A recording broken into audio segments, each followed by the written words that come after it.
समा के चावल बनाकर उससे महादेव का भोग लगता है। रस खीर बहुत ज़्यादा प्रिय है। गन्ने के रस में चावल उबाल करके उसमें दूध वगैरह नहीं डाला जाता, वो पूरी खीर गन्ने के रस की होती है। यहाँ रोज आप देखेंगे ऐसा नैवेद्य प्रत्येक दिन बनेगा।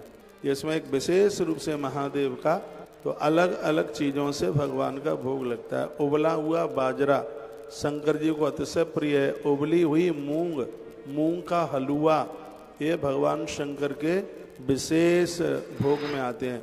वो उड़द की दाल की टिक्की टाइप की बनती है, उसका भी इसमें वर्णन है, उसका भी भगवान शिव को भोग लगाया जाता है।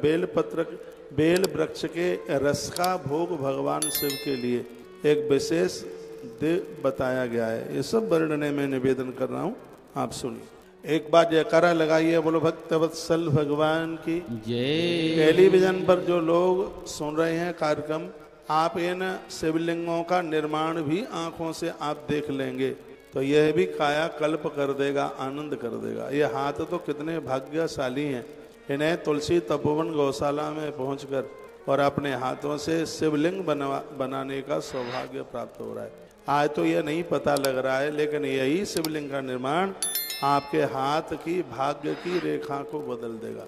गुरुकुल के जितने बच्चे हमें सुन पा रहे हैं, बेटा पढ़ाई में इतने पारंगत हो जाओगे, बहुत जल्दी ज्योतिषी, बहुत जल्दी कथावाचक बन जाओगे, सीधे इंग्लैंड जाओगे, लंदन, क्योंकि अपने भारत से ज़्यादा विदेश के लोग हमारी संस्कृति को स्वीकार करने में लग गए हैं। इस देश में अब उतनी पुजारियों की जरूरत नहीं रही है, क्योंकि तो ज़्यादा बड़े लोग हो गए ना, भारतीय विश्व गुरु बन गए हैं, धर्म गुरु बन गए हैं, परमात्मा बन गए हैं। भारत के लोग तो ये तो ईश्वर बन गए हैं। विदेशी लोग हमसे कांटेक्ट करके कहते हैं कि हमारे मंदिर के लिए पुजारी भेज दो, हमारे यहाँ के लिए कोई बढ़िया सा ब्राह्मण भेज दो। इन ब्राह्मणों की जरूरत सबको है। जो ब्राह्मणों की बुराई कर रहे हैं, कहते हैं इन्हें पूजा में मत बुलाओ, वो भी अपने मकान की एंट्री गृह प्रवेश करा रहे हैं तो ब्राह्मण ढूंढ रहे हैं। ब्राह्मण के बिना काम चलेगा नहीं, कभी नहीं चलेगा। ईश्वर ने इसको इतना बुद्धिमान बनाया है, अकल का पुतरा बना दिया है, इसके बिना नहीं चलेगा काम। बड़ा त्यागी है। बाथरूम के ऊपर कंट्रोल इसका, भूख के ऊपर कंट्रोल इसका, प्यास के ऊपर कंट्रोल इसका। एक महात्मा जावाली हुए जिन्होंने जबलपुर जन के नाम से बसा।